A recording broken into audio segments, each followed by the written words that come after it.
رضا سے ہمارے بزرگ کو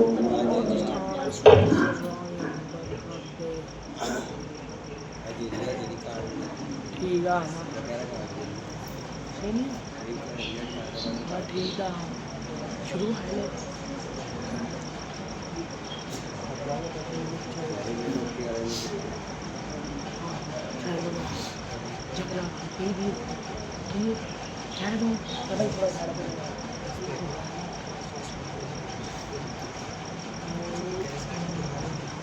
الحمد لله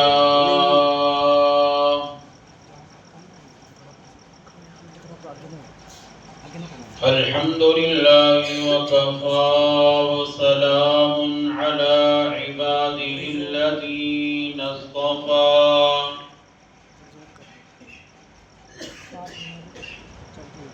خصوصا على سيد الرسل وخاتم الأنبياء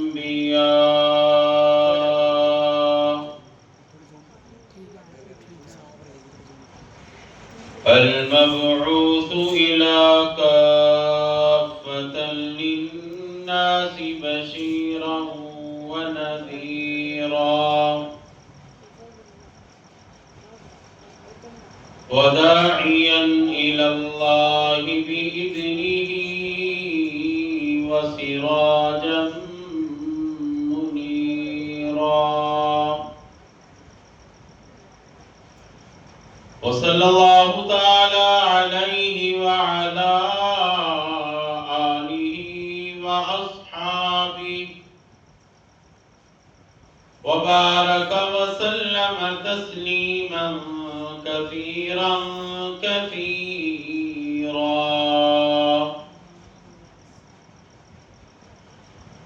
أما بعد فأعوذ بالله من الشيطان الرجيم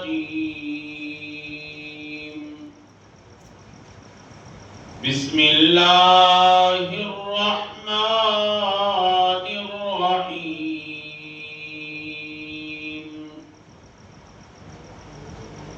ألف لام ميم ذلك الكتاب لا ريب فيه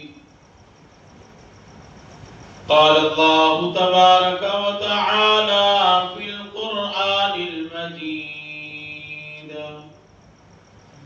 إنا نحن نزلنا الذكر وإنا له لحافظون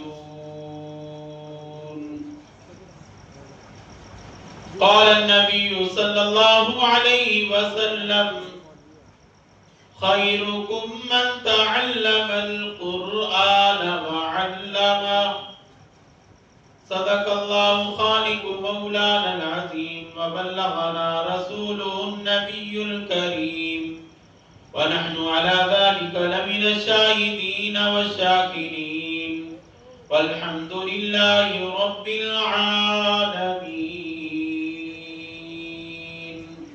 سب حضرات بلند آواز سے درود پاک کی تلاوت فرمائیں.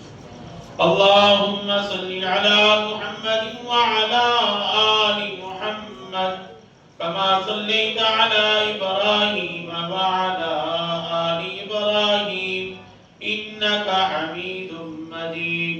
اللهم بارك على محمد وعلى آل محمد كما باركت على إبراهيم وعلى آل إبراهيم إنك حميد مجيد. میری انتہائی واجب الاحترام برادران اسلام، معزز سامعین، بزرگوں، عزیز دوستوں، بھائیوں، میری سننے والی باحیا باعزت ماؤں، بہنوں، بیٹیوں،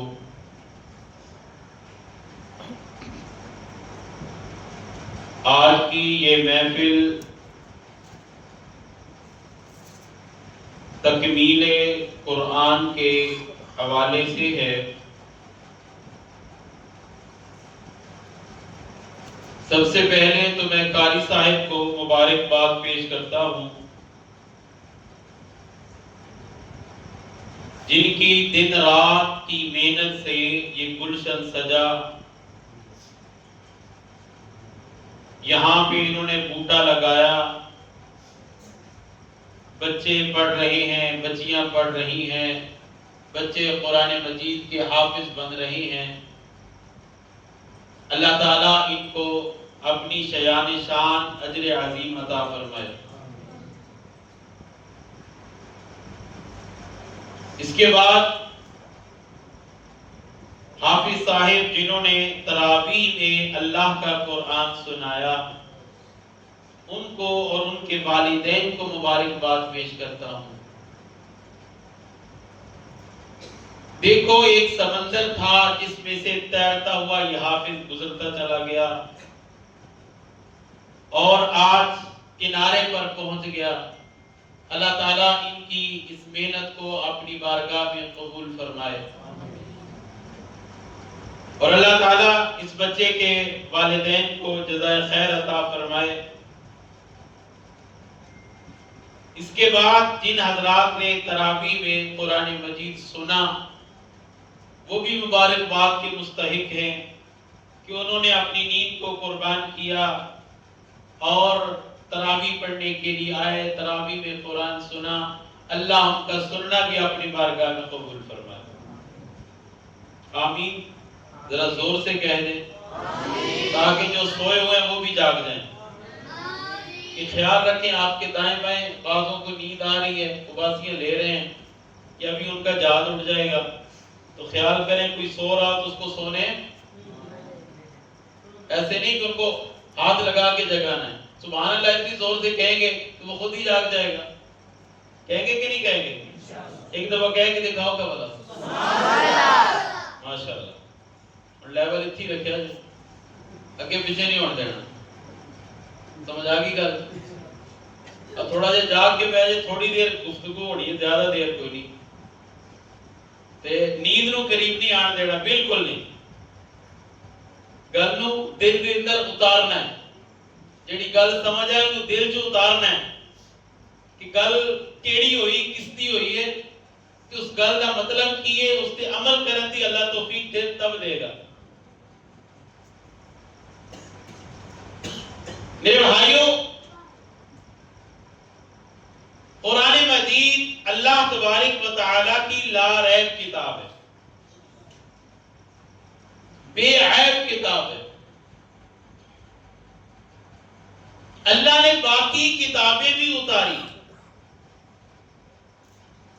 تورات، زبور، انجیل، صحیفے اللہ نے نازل فرمائے، لیکن قرآن پاک جیسی کوئی کتاب نہیں۔ تورات آئی کتاب کی شکل میں، اللہ رب العزت نے حضرت موسیٰ علیہ السلام سے فرمایا موسیٰ کوہ طور پر آؤ، کتاب ملے گی۔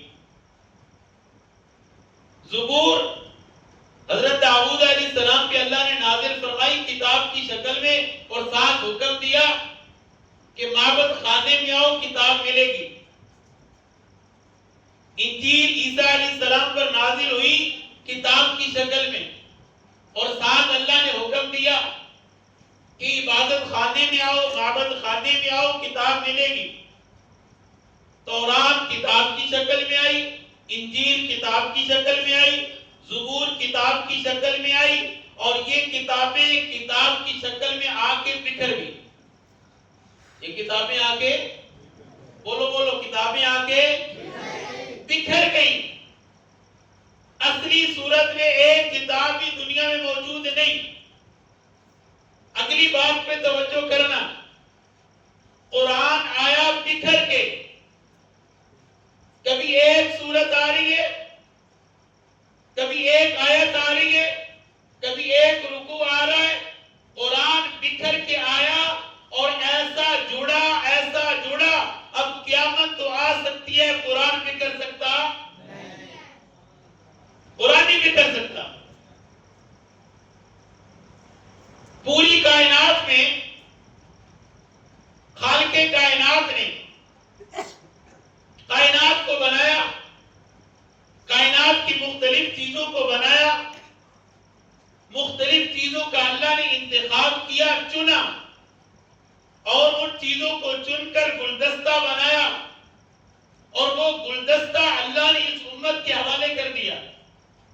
میری بات میں توجہ کرنا، اللہ نے اس کائنات میں بہت ساری مخلوقات بنائی، اربوں خربوں بہت ساری بنائی۔ ان ساری مخلوقات میں سے اللہ نے 4 مخلوقات کو چنا اور ان کو رونما کیا۔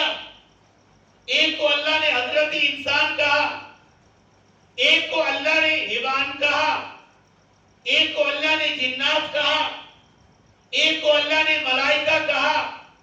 ان ساری مخلوقات میں سے 4 کو چن کو نمایاں کیا، اور ان 4 میں سے ایک کو چنا جن کو انسان کہا۔ اس انسان کو اللہ نے ساری کائنات کا سردار بنا دیا۔ اسی طرح اللہ نے فرشتوں کو بنایا۔ فرشتے تو بہت سارے اللہ نے بنائے، اربوں خربوں فرشتے بنائے۔ ان میں سے اللہ نے 4 کو چن کو نمایاں کیا۔ ایک کو جبرائیل کہا، ایک کو میکائیل کہا، ایک کو اسرافیل کہا، ایک کو اسرائیل کہا۔ پھر ان 4 میں سے ایک کو چنا جس کو جبرائیل کہا، اور اس جبرائیل کو سارے فرشتوں کا سردار بنا دیا۔ اللہ رب العزت نے زمین و آسمان میں مختلف طبقات بنائے۔ طبقات تو بہت سارے ہیں۔ اللہ نے 4 کو چن کے نمایاں کر دیا۔ ایک کو النبیین کہا، ایک کو صدیقین کہا، ایک کو شہداء کہا، ایک کو صالحین کہا۔ ان 4 میں سے ایک طبقے کو چنا، انبیاء کے طبقے کو چن کے سارے طبقوں کا سردار بنا دیا۔ اسی طرح میرے بھائیوں، اللہ رب العزت نے اس کائنات کو بنایا، زمین کو بنایا۔ زمین میں اللہ رب العزت نے دن رات کو بنایا، مہینوں کو بنایا۔ میرے بھائیوں، اللہ رب العزت نے دن تو بہت سارے بنائے، ان دنوں میں سے 4 کو اللہ نے چن کے نمایاں کر دیا۔ ایک کو یوم الجمعہ کہا، ایک کو یوم العرفہ کہا، ایک کو یوم النہر کہا، ایک کو یوم الضحیٰ کہا۔ ان 4 دنوں میں سے اللہ نے یوم العرفہ کو چن کے سارے دنوں کا سردار بنا دیا۔ راتیں تو اللہ نے بہت ساری بنائی، ان میں سے 4 کو چن کے اللہ نے نمایاں کر دیا۔ ایک کو یوم الجزا کہا، ایک کو اللہ رب العزت نے شب برات کہا، ایک کو اللہ رب العزت نے شب قدر کہا، ایک کو اللہ رب العزت نے شب معراج کہا، ایک کو شب جزا کہا۔ ان میں سے اللہ رب العزت نے ایک رات کو چنا اور چن کر ساری راتوں کا سردار بنایا۔ اس رات کو اللہ نے شب قدر کہا۔ میرے بھائیوں، اس کائنات میں اللہ رب العزت نے اپنے گھر تو بہت سارے بنائے۔ ایک کو بیت اللہ کہا، ایک کو بیت المقدس کہا، ایک کو مسجد نبی کہا، ایک کو مسجد قباء کہا۔ اپنے سارے گھروں میں سے 4 کو نمایاں کیا، 4 میں سے ایک کو چنا جس کو بیت اللہ کہا، سارے گھروں کا سردار بنا دیا۔ اللہ رب العزت نے اپنے محبوب کے لیے صحابہ تو بہت سارے چنے، ان سارے صحابہ میں سے اللہ رب العزت نے 4 کو نمایاں کیا۔ ایک کو ابوبکر صدیق اکبر کہا، ایک کو فاروق اعظم کہا، ایک کو عثمان ذو النورین کہا، ایک کو علی حیدر کرار کہا۔ پھر ان 4 میں سے اللہ نے صدیق اکبر کو چن کے سارے صحابہ کا سردار بنا دیا۔ اللہ رب العزت نے میرے نبی کو 4 بیٹیاں عطا فرمائی۔ ایک کو زینب کہا، ایک کو رقیہ کہا، ایک کو ام کلثوم کہا، ایک کو فاطمہ الزہرا کہا کہ میرے نبی کی لاڈلی بیٹی ہے۔ اللہ نے فاطمہ الزہرا کو نبی کی ساری بیٹیوں کا سردار بنا دیا۔ میرے بھائیوں، میرے نبی کی امت میں امام تو بہت سارے پیدا ہوئے، اللہ نے 4 کو چن کے اس کائنات میں رونما کیا۔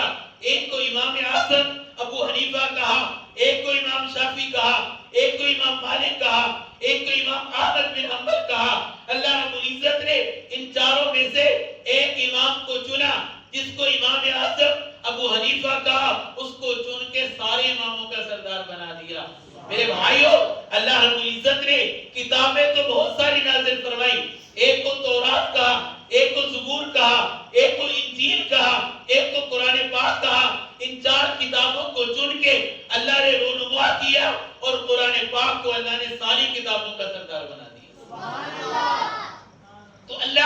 العزت نے اس کائنات میں ہر عمدہ چیز کو چنا. قرآن اس امت کے لیے چنا, یوم العرفہ اس امت کے لیے چنا, نبی آخر الزمان اس نبی اس امت کے لیے چنا, بیت اللہ شریف اس امت کے لیے چنا. ہر قیمتی چیز کو چن کے اللہ نے گلدستہ بنایا اور گلدستہ بنا کے اس امت کو اللہ نے پیش کر دیا. الف لام میم ذالک الکتاب لا ریب فیہ. یہ آیت قرآن مجید کا تعارف پیش کر رہی ہے. 3 حرف ہے 2 جملے,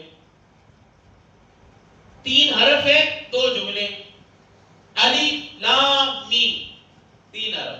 کتنے حرف ہیں؟ 3. ذالک الکتاب لا ریب فیہ ھدی للمتقین, یہ 2 جملے. یہ قرآن مجید کا تعارف. الف لام میم, بعض حضرات اس کا معنی کرتے ہیں اللہ عالم بمرادی. اس کا معنی, اس کا مطلب, اس کا مفہوم اللہ ہی جانتا ہے. بعض اہل ذوق, اہل دل, اہل جذبہ وہ اس کا معنی کرتے ہیں یہ تینوں حروف قسمیہ ہیں. الف بھی قسمیہ ہے, لام بھی قسمیہ ہے, میم بھی قسمیہ ہے. یہ قسم کا معنی دے رہے ہیں. اللہ 3 قسمیں اٹھا رہے ہیں. الف اللہ کی الوہیت کی قسم, لام جبریل امین کی قسم, میم محمد مصطفیٰ کی عظمت کی قسم. یہ تینوں حروف قسمیہ ہیں. اللہ قسم اٹھا رہے, اللہ اپنی الوہیت کی قسم اٹھا رہے, جبریل امین کی امانت کی قسم اٹھا رہے, محمد مصطفیٰ کی عظمت کی قسم اٹھا رہے. یا اللہ قسم کیوں اٹھا رہا ہے؟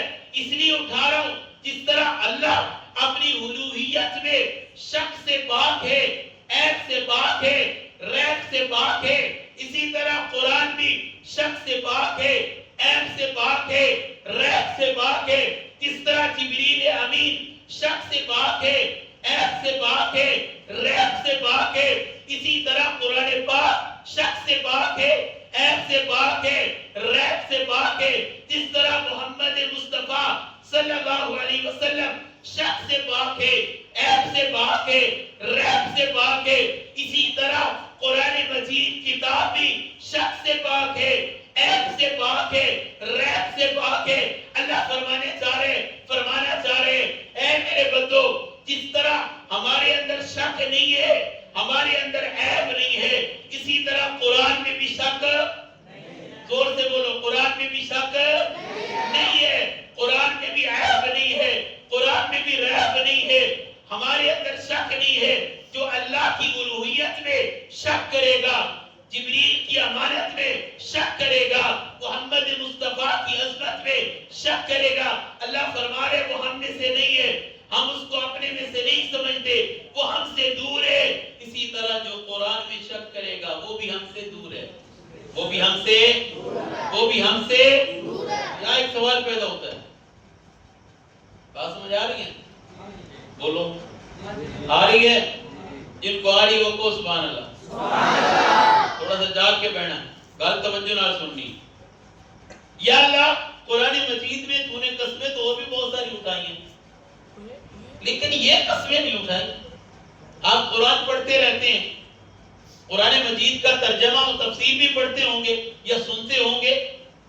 اللہ نے زمین و زمان کی قسم اٹھائی, مکین و مکان کی قسم اٹھائی, سورج کی قسم اٹھائی, چاند کی قسم اٹھائی, ستاروں کی قسم اٹھائی, اللہ نے شہر کی قسم اٹھائی, گلیوں کی قسم اٹھائی, زمانے کی قسم اٹھائی, سینے کی قسم اٹھائی, اللہ نے مدینے کی قسم اٹھائی, اللہ رب العزت نے اپنے نبی کی زلفوں کی قسم اٹھائی, چہرے کی قسم اٹھائی. لیکن یہ نہیں اٹھایا کہ اللہ کی الوہیت کی قسم, جبریل کی امانت کی قسم, نبی کی عظمت کی قسم. یا اللہ یہ قسمیں کیوں اٹھا رہا ہے؟ اللہ تبارک و تعالیٰ نے فرمایا او میرے امتیوں توجہ کرنا, 14ویں صدی میں ایک طبقہ آئے گا, 14ویں صدی میں مرتدین آئیں گے, 14ویں صدی میں ملک پیدا ہوں گے, 14ویں صدی میں کھمبٹل پیدا ہوں گے, 14ویں صدی میں ایک ملک قسم کے لوگ پیدا ہوں گے جو یہ کہیں گے جبریل امین بھول گیا تھا تھا، اس نے تو قرآن محمد پہ نہیں علی پہ نعوذ باللہ اتارنا تھا، وہ بھول کے محمد پہ چلا گیا۔ اللہ نے اشارہ کر دیا، اے دنیا بھر کے لوگوں، ان 3 لفظوں میں نے اشارہ کر کے بتا دیا۔ الف سے اللہ مراد، اللہ قرآن بھیج رہا ہے، لام سے جبریل مراد، جبریل لا رہا ہے، میم سے محمد مصطفیٰ جس پہ قرآن اتارا جا رہا ہے۔ اللہ نے اشارہ کر دیا کہ جبریل بھولا، بولو جبریل بھولا نہیں۔ الف سے اللہ بھیج رہا ہے، لام سے جبریل لا رہا ہے، محمد سے، میم سے مراد محمد ہے جس پہ یہ قرآن اتارا جا رہا ہے، تاکہ کسی کو کوئی شک شبہ نہ رہے۔ آگے فرمایا ذالک الکتاب لا ریب فیہ، یہ ایسی کتاب ہے جو سچی پکی ٹھکی کتاب ہے، لا ریب، جس کے اندر کوئی شک نہیں ہے۔ یہاں بھی ایک سوال پیدا ہوتا ہے، ذالک الکتاب، یا اللہ تو نے کتاب کیوں کہا؟ ذالک الکلام بھی تو کہہ سکتا تھا نا، ذالک الکلام لا ریب فیہ، ذالک القرآن لا ریب فیہ، ذالک الکتاب کیوں کہا؟ یہاں ایک بات سمجھے، قرآن مجید کے 2 نام اور بھی ہیں، ایک کلام اللہ، دوسرا نام ہے قرآن پاک، تیسرا نام ہے کتاب۔ کلام کسے کہتے ہیں؟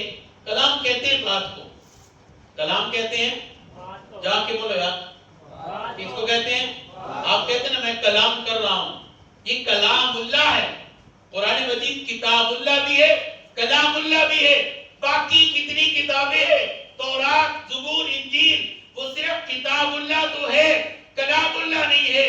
قرآن مجید ایک ایسی کتاب ہے جو کتاب اللہ بھی ہے اور کلام اللہ بھی ہے۔ کیا معنی، کیا مطلب؟ یعنی یہ ایسی کتاب ہے جو اللہ کی بولی ہے، اللہ کا کلام ہے، اللہ کی بات ہے جو اللہ سے نکل کے آیا ہے، اس لیے اس کو کلام اللہ بھی کہا جاتا ہے۔ تو کلام اللہ کا مطلب ہے اللہ کی بولی، اللہ کی بات۔ حضرت علی رضی اللہ تعالیٰ عنہ کا فرمان ہے، جب میرا دل چاہتا ہے میں اللہ سے باتیں کروں، میں قرآن پڑھنا شروع کر دیتا ہوں۔ جب میرا دل چاہتا ہے اللہ میرے سے باتیں کرے، میں نماز پڑھنا شروع کر دیتا ہوں۔ تو یہ کلام اللہ ہے، اللہ کی بات ہے، اللہ کی بولی ہے۔ اور اس کا دوسرا نام ہے قرآن۔ قرآن کسے کہتے ہیں؟ قرآن کہتے ہیں پڑھنے والے کو۔ قرآن کہتے ہیں جو پڑھتا ہے اس کو قرآن کہتے ہیں۔ ریڈنگ کرنا، پڑھنا، ریڈنگ، پڑھنا۔ جو پڑھتا ہے، قرآن کا معنی پڑھنا۔ جب قرآن پاک اللہ رب العزت نے اتارا، جبریل امین لے کر آئے، حضور علیہ السلام کے سامنے پڑھ رہے ہیں۔ حضور علیہ السلام جلدی جلدی پڑھ رہے ہیں، جلدی جلدی روایت کر رہے ہیں تاکہ مجھے بھولے نہیں۔ اللہ نے فوراً منع کیا، اے نبی جی قرآن جلدی نہیں پڑھنا، قرآن جلدی نہیں پڑھنا۔ اللہ نے اس کو نازل کیا، اللہ آپ کے سینے میں اتارے گا، امت تک پہنچائے گا۔ میرے نبی نے قرآن کو پڑھا، اس کلام اللہ کو پڑھا تو یہ قرآن بنا۔ یہ کیا بنا؟ بولو بولو، یہ کیا بنا؟ قرآن بنا۔ کتاب، کتاب کسے کہتے ہیں؟ رائٹنگ، لکھنا۔ کتاب کا معنی ہے لکھنا، کتاب کا معنی ہے لکھنا، کتاب کا معنی ہے یار بولو، کتاب کا معنی ہے لکھنا۔ کلام کا معنی بولی، قرآن کا معنی پڑھنا، کتاب کا معنی لکھنا۔ اب بات خلاصے کی طرف آ رہی ہے، یا اللہ تو نے ذالک الکلام بھی نہیں کہا، ذالک القرآن بھی نہیں کہا، ذالک الکتاب کیوں کہا؟ اللہ رب العزت نے فرمایا کہ اگر ذالک الکلام کہتا نا تو پھر تو کوئی بھی شک نہ کرتا۔ اللہ کی کلام میں کوئی شک، بولو اللہ کی کلام پہ، اللہ کی بات پہ کوئی شک کر سکتا ہے؟ اللہ کی بات پہ کوئی شک نہیں کر سکتا۔ اگر ذالک القرآن کہتا کہ میرے نبی نے پڑھا، اور نبی معصوم ہوتا ہے، نبی سے گناہ سرزد نہیں ہوتا، نبی کے پڑھنے میں بھی شک نہیں ہے۔ ذالک الکتاب اس لیے کہا، کتاب کا معنی ہے لکھنا۔ اللہ نے قرآن اتارا، جبریل لے کر آئے، میرے نبی کی سینے میں اترا، میرے نبی نے قرآن لکھوایا۔ لکھنے والے صحابہ ہیں، لکھنے والے امیر معاویہ ہیں، لکھنے والے میرے نبی کے یار ہیں، لکھنے والے میرے نبی کے وفادار ہیں، لکھنے والے میرے نبی کے شاگرد ہیں، میرے نبی کے شاگرد ہیں۔ وہ سامنے بیٹھ کے کلام سنتے ہیں، پھر لکھتے ہیں۔ میرے نبی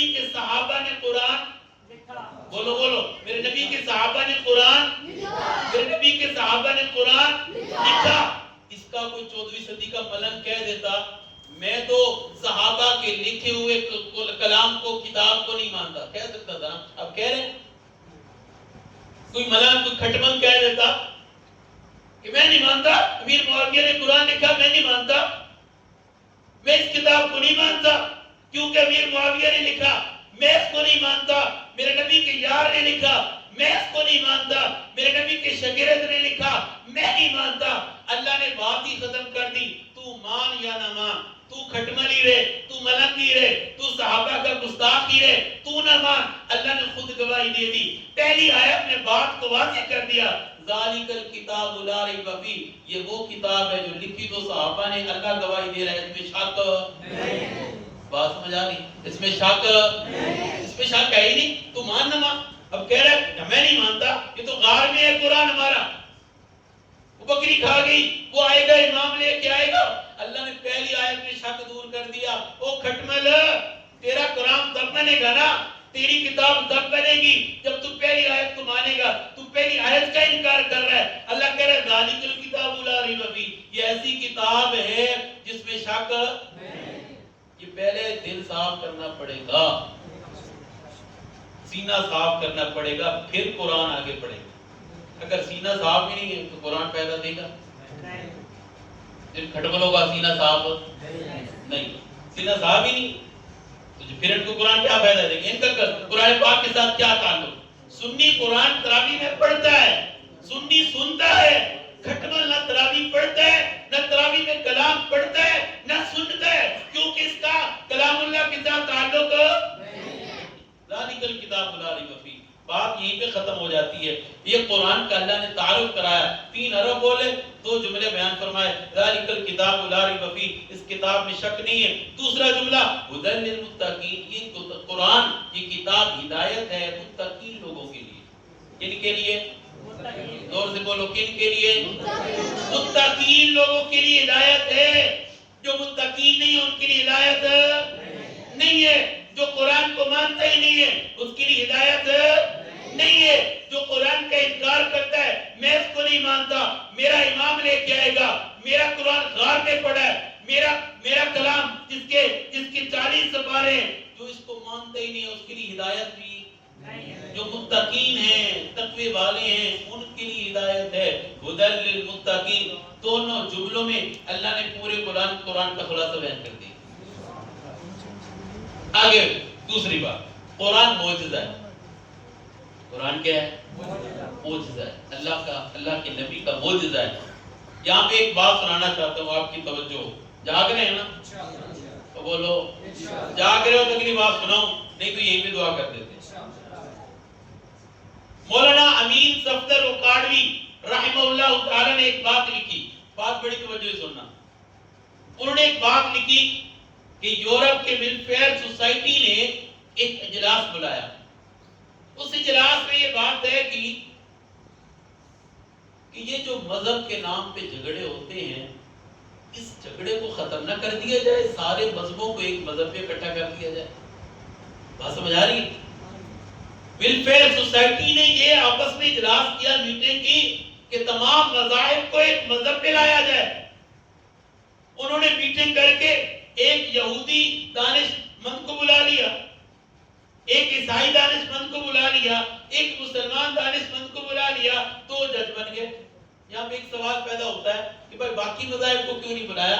اس لیے مذاہب تو باقی ہیں، لیکن یہ جو 3 مذاہب ہیں یہ وہ ہیں جو اپنے آپ کو آفاقی مذہب کہلاتے ہیں، آسمانی مذہب کہلواتے ہیں، اس لیے ان دونوں تینوں کو بلایا۔ آگے لکھتے ہیں جو جج بیٹھے تھے انہوں نے ایک سوال کیا کہ مذہب کیا ہوتا ہے؟ مذہب وہ ہے جس کی نسبت کسی نبی کی طرف ہو، جس کی نسبت کسی نبی کی طرف ہو۔ اب بتاؤ تمہارے مذہب کی نسبت کس نبی کی طرف ہے؟ یہودی بولا کہ میرے مذہب کی نسبت موسیٰ علیہ السلام کی طرف ہے۔ عیسائی بولا میرے مذہب کی نسبت عیسیٰ علیہ السلام کی طرف ہے۔ مسلمان دانش مند بولا کہ میرے مذہب کی نسبت محمد مصطفیٰ صلی اللہ علیہ وسلم کی طرف ہے۔ جج نے ایک اور سوال کر دیا، سوال توجہ سے بات سنو، ایک اور سوال کر دیا۔ سوال یہ کیا کہ یہ بتاؤ یہ زمانہ کس نبی کا زمانہ؟ یہ زمانہ کس نبی کا زمانہ ہے؟ یہودی بولا ہمارے نبی کا زمانہ ہے، موسیٰ علیہ السلام کا زمانہ ہے۔ عیسائی بولا نہیں ہمارے نبی کا زمانہ ہے، عیسیٰ علیہ السلام کا زمانہ ہے۔ مسلمان بولا نہیں یہ زمانہ ہے محمد مصطفیٰ احمد مجتبیٰ صلی اللہ علیہ وسلم کا۔ جج نے کہا بات یوں نہیں بنے گی، اپنی اپنی دلیل پیش کرو۔ میں نے پڑھا ہے کہ جو نبی دنیا میں آیا وہ معجزہ لے کر آتا ہے، اگر نبی گیا اور اس کا معجزہ بھی ساتھ چلا گیا اس نبی کا زمانہ ختم ہو گیا۔ اگر معجزہ موجود ہے تو زمانہ بھی موجود ہے۔ وہ پہلے جو دونوں دانشمند تھے وہ چپ کر کے بیٹھ گئے، یہودی بھی بیٹھ گیا، عیسائی بھی بیٹھ گیا، مسلمان اٹھا اور گیا اپنی کتاب قرآن مجید کو اٹھایا، سینے سے لگایا اور جج کے سامنے لا کے رکھ دیا اور کہا یہ کتاب میرے نبی کا معجزہ ہے۔ آج سے 1400 سال پہلے یہ کتاب اللہ نے نازل فرمائی، یہ وہی کتاب ہے جو میرے نبی کی سینے پہ اتری، یہ وہی کتاب ہے جو صحابہ نے پڑھی، یہ وہی کتاب ہے جو تابعین نے پڑھی، یہ وہی کتاب ہے جو تبع تابعین نے پڑھی، سینہ بسینہ چلتی آ رہی ہے۔ یہ وہی کتاب ہے جو آج میرے پاس ہے۔ یہ معجزہ اس وقت بھی میرے نبی کا تھا، آج بھی میرے نبی کا ہے۔ یہ معجزہ وہی کتاب ہے قرآن مجید کہ کل بھی ہدایت دیتا تھا، آج بھی ہدایت دیتا ہے، کل بھی اس کے عالم تھے، آج بھی اس کے عالم ہے، کل بھی اس کے حافظ تھے، آج بھی اس کے حافظ ہے، کل بھی اثر رکھتا تھا، آج بھی اثر رکھتا ہے، کل بھی اس سے لوگ فائدہ اٹھاتے تھے، آج بھی اس کے لوگ فائدہ اٹھاتے ہیں۔ یہ کلام بتا رہا ہے یہ زمانہ میرے نبی کا زمانہ ہے،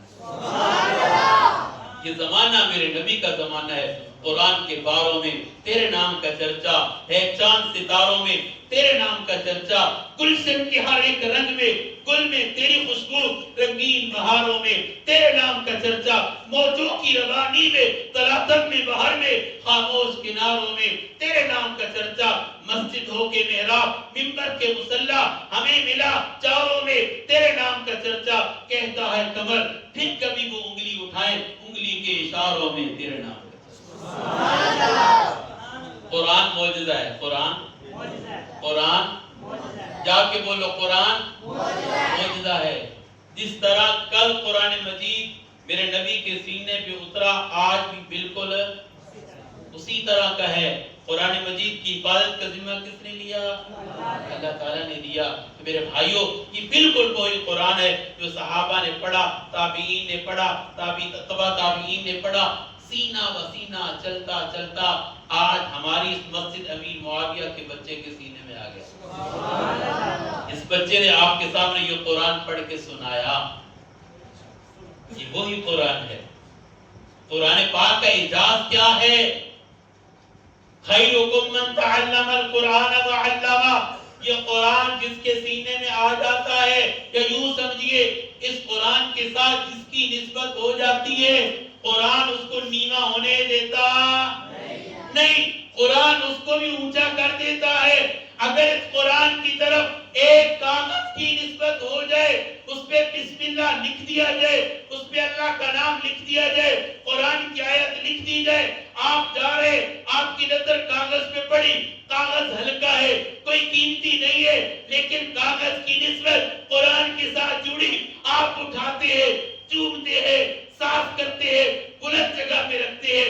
اس کلام کے ساتھ نسبت پٹی کی ہوگی، ریل کی ہوگی، آپ اس کے اوپر پاؤں نہیں رکھتے، کیونکہ اس کی نسبت کلام اللہ کے ساتھ ہو جاتی ہے۔ ایک کپڑے کی نسبت اگر کلام اللہ کے ساتھ ہوگی، آپ اس کو رونتے نہیں ہے، پھینکتے نہیں ہے، اس کے ساتھ جو ہے منہ صاف نہیں کرتے، کیونکہ اس کی نسبت کلام اللہ کے ساتھ ہوگی۔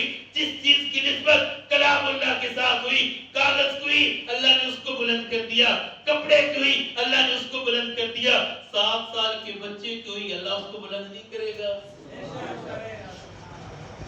حافظ کی نسبت بلند ہوئی کہ نہیں ہوئی؟ اللہ نے اس کو بلند کیا کہ نہیں کیا؟ حافظ کو اللہ نے بلند کیا۔ ذات کا کمی ہے، ماڑا ہے، گھر کا ماڑا ہے، غریب بچہ ہے، تمہارے بچے تکڑے، گاڑیوں میں پھرنے والے، یہ سائیکل چلانے والا، وہ بڑے بڑے اسکولوں میں پڑھنے والے، یہ کمزور سے مدرسے میں دال کھا کے گزارا کرنے والا، اللہ نے اس کی قدر کو بڑھایا۔ آؤ مساجد میں آ کے دیکھو نا، تراویح میں تمہارا بچہ پیچھے ہوگا، بڑے بڑے اسکولوں میں پڑھنے والا پیچھے کھڑا ہوگا، بڑے بڑے کالجوں میں پڑھنے والا پیچھے کھڑا ہوگا، بڑی بڑی سندیں لینے والا، کالج میں پڑھنے والا، پروفیسر کا بچہ، ڈاکٹر کا بچہ، انجینئر کا بچہ پیچھے ہوگا، عام ذات کا بچہ، کمزور بچہ، غریب بچہ آگے کھڑا ہوگا۔ اللہ نے بلند نہیں کیا؟ اس واسطے اپنے بچوں کو قرآن پڑھائیں، قرآن پڑھائیں۔ دیکھو اللہ نے کتنی آپ کے لیے مہربانیاں فرمائی، آپ کے محلے میں مدرسہ کھلا ہوا ہے، قاری صاحب دن رات محنت کر رہے ہیں۔ ایک بات کرنا چاہتا ہوں، مولانا اشرف علی تھانوی، حکیم الامت مولانا اشرف علی تھانوی رحمت اللہ علیہ نے لکھا ہے اپنی کتاب میں نشر و طیب میں کہ حافظ قرآن سے بڑا ولی اللہ کوئی نہیں۔ حافظ قرآن سے بڑا ولی اللہ، اس سے بڑا ولی اللہ کوئی نہیں۔ کیوں؟ یہ بچہ صبح اٹھتا ہے، وضو کرتا ہے، نماز پڑھتا ہے اور قرآن پڑھنا شروع کر دیتا ہے۔ ہم کاروبار پہ چلے جاتے ہیں، دکان کھول لی، کام کے لیے نکل گئے، نماز کا ٹائم ملا یا نہ ملا، اس بچے نے وضو بھی کیا، پاک صاف کپڑے بھی پہنے، آ گیا، نماز پڑھی، قرآن پڑھ رہا ہے، زور کی نماز پڑھی پھر قرآن پڑھ رہا ہے، شام کی نماز پڑھی پھر قرآن پڑھ رہا ہے، سارا دن قرآن پڑھنے میں لگ گیا۔ اس کی ولایت میں کوئی شک ہے؟ بولو، اس کی ولایت میں کوئی شک ہے؟ اس سے بڑا ولی اللہ کوئی نہیں۔ ہم ان کو حقیر سمجھتے ہیں، یہ مدرسے والے مولوی آگے حقیر سمجھتے ہیں۔ خدا کی قسم یہ اللہ کی نظر میں حقیر ہے۔ خیرکم من تعلم القرآن وعلمہ، حضور علیہ السلام نے خود فرما دیا تم میں سب سے بہترین، سب سے بہترین، سب سے اونچے، سب سے بہترین کون ہے؟ جو قرآن پڑھنے والے ہیں، قرآن پڑھانے والے ہیں، یہ سب سے بہترین ہے۔ اللہ نے مال والوں کو نہیں کہا، ڈگری والوں کو نہیں کہا، عہدے والوں کو نہیں کہا کہ تم بہترین ہو، قرآن پڑھنے والوں کو کہا کہ یہ سب سے، بولو بولو، یہ سب سے زیادہ عزت والے ہیں۔ تو اپنے بچوں کو قرآن پڑھاؤ، قرآن والوں کی عزت کیا کرو، قرآن والوں کی خدمت کیا کرو۔ قرآن پاک والوں کی جو ہے خدمت کرنے سے بھی اللہ راضی ہوتا ہے، ایک ادب کرنے سے اللہ راضی ہوتا ہے۔ جہاں مدرسے ہیں وہاں اللہ کا عذاب، دیکھو سارا دن بچے قرآن پڑھتے ہیں، اس کی برکات پورے محلے میں آئیں گی کہ نہیں؟ پورے محلے میں برکات آئیں گی۔ علماء نے لکھا ہے جس محلے میں مدرسہ ہے وہاں اللہ کا عذاب نہیں آ سکتا۔ کتنی بڑی برکت ہے۔ تو میرے بھائیوں، دوستوں، بزرگوں، آخری گزارش یہی ہے اپنے بچوں کو قرآن کا حافظ بنائیں۔ قاری صاحب بیٹھے ہیں، پڑھا رہے ہیں، تمہارے بچوں کی آخرت سنوار رہے ہیں۔ یہ بچے قرآن پڑھ کے نا، خدا کی قسم تمہاری دنیا آخرت سنور جائے گی۔ یہ کھاتا نیکیوں کا کھلا رہے گا۔ ہم تو دنیا سے چلے جائیں گے، قبر میں پہنچ جائیں گے۔ ایک حدیث سنانا چاہ رہا ہوں۔ حضرت موسیٰ علیہ السلام سفر میں جا رہے ہیں، راستے میں قبر سے گزر ہوا، دیکھا قبر والے کو بڑا عذاب ہو رہا ہے، آگ جلی ہوئی ہے، سانپ بچھو مسلط ہے۔ اللہ سے ہم کلام ہوئے، یا اللہ کیا معاملہ ہے، تیرا بندہ ہے، اتنا سخت عذاب، اتنا سخت عذاب، آگ جلی ہوئی ہے، سانپ بچھو ڈس رہے ہیں۔ موسیٰ علیہ السلام کہہ رہے ہیں اللہ سے، یا اللہ اتنا سخت عذاب، تیرا بندہ ہے، کچھ کمی کر دے۔ اللہ نے فرمایا موسیٰ اپنا کام کر، اس نے بڑے جرم کیے، اپنا کام کر، جہاں جا رہے جا۔ موسیٰ علیہ السلام چلے گئے، بڑا لمبا سفر تھا، کر کے 25 سال بعد واپس آئے، مہینوں بعد واپس آئے، وہاں سے گزرے، قبر پہ کھڑے ہوئے، اللہ نے حالات منکشف فرمائے، دیکھا وہ قبر جو عذاب کا گڑھا بنی ہوئی تھی، جس میں آگ جلی ہوئی تھی، سانپ بچھو مسلط تھے، اللہ کی رحمت نازل ہو رہی ہے۔ قبر کشادہ ہے، جنت کا باغ بنی ہوئی ہے۔ بڑے حیران ہوئے، اللہ سے پھر کال ملائے، کلیم اللہ تھے نا، فوراً کال ملائی، یا اللہ تیری بات سمجھ کوئی نہیں بنائی کہ میں، یا اللہ پہلے آیا تھے عذاب ہو رہا سی، ہونا آیا تھے جنت باغ بن گئی ہے، بات سمجھ نہیں آئی۔ اللہ نے فرمایا موسیٰ یہ فوت ہو گیا تھا، اس کے کرتوت تو برے ہی تھے، یہ قبر میں آ گیا، اس کو عذاب ہونے لگا، اس کا ایک چھوٹا سا بچہ تھا، وہ اب تھوڑا سا بڑا ہو گیا، اس بچے کی ماں نے اس بچے کو لے کے مدرسے میں چلی گئی، قاری صاحب کے پاس بیٹھ گئی، قاری صاحب نے اس کے بچے کو پڑھایا، بسم اللہ الرحمن الرحیم، اس کے بچے نے پڑھا بسم اللہ الرحمن الرحیم، اس کے بچے نے مجھے رحمان کہا، اس کے بچے نے مجھے رحیم کہا۔ کس کا بچہ مجھے رحمان کہہ رہا ہے، مجھے رحیم کہہ رہا ہے، مجھے شرم آئی، کس کے ابے کو عذاب۔ کتنی فضیلت، ایک بچہ پڑھ گیا، صرف بسم اللہ پڑھی، اللہ نے عذاب ڈال دیا، اس کا بچہ آئی آپ نے قرآن۔ حافظ اذان صاحب، ان کے دادا جی بڑے اچھے تھے، میری ملاقات ہوئی ہے، علماء سے بڑی محبت کرتے تھے، حافظوں سے، قاریوں سے بڑی محبت کرتے تھے۔ یہ محبت ہے کہ ان کے آگے پوتے حافظ بن رہے ہیں، عالم بن رہے ہیں۔ علماء کرام نے لکھا ہے، جو علماء کی عزت کرتا ہے نا، علماء کے ساتھ محبت کرتا ہے، پیار کرتا ہے، ان کا خیال کرتا ہے، خدمت کرتا ہے، ان کی خدمت بھی کرتا ہے، تو ان کے بچے حافظ بن جاتے ہیں۔ اور جو علماء کی توہین کرتا ہے، برا بھلا کہتا ہے، گالیاں دیتا ہے، توہین کرتا ہے، باتیں کرتا ہے، اس کے خاندان میں کوئی حافظ نہیں بن سکتا، اس کے خاندان میں کوئی حافظ ہے۔ یہ میں آج سوچ رہا تھا کہ حافظ اذان کا دادا نیک تھا، علماء سے محبت کرتا تھا، علماء کے ساتھ محبت خدمت کرتا تھا، آج اس کا صلہ یہ مل رہا ہے کہ اس کے پوتے حافظ بن رہے ہیں۔ اس واسطے حافظوں کی خدمت بھی کیا کرو، کنجوس نہ بنا کرو، قاری صاحب کی خدمت بھی کیا کرو۔ تم بڑی خدمت کیوں نہیں کرتے یار؟ اپنے سارے کام چلاتے ہو، خدمت کی باری آتی ہو، کوئی 50 دے رہا ہے، کوئی 100 دے رہا ہے۔ اللہ کے بندو، تمہارے لیے سارا دن وہ محنت کرتے ہیں، تمہارے بچوں کو پڑھاتے ہیں، اگر تمہارے کو 1000 2000 5000 لگ بھی گیا، اس کو سودا تمہارا گھاٹا نہیں پڑے گا، اللہ اس کے بدلے میں کتنی دے دے گا؟ حضور علیہ السلام نے قسم اٹھا کے فرمایا، جو اللہ کی رضا کے لیے دیتا ہے، اللہ اس کے